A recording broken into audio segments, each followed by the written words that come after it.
A giant's day. If I were a giant, I would be too big for my house. My head would poke through the roof.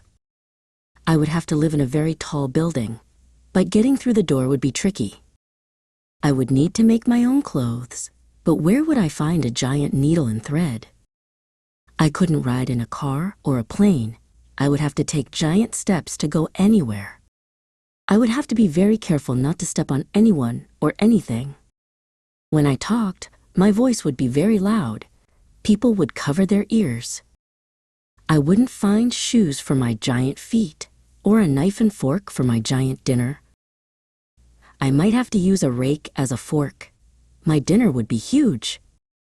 If I sneezed, it would be like a hurricane. If I fell down, it would be like an earthquake. I think being a giant would be fun for a day, but I am happy to be just my size.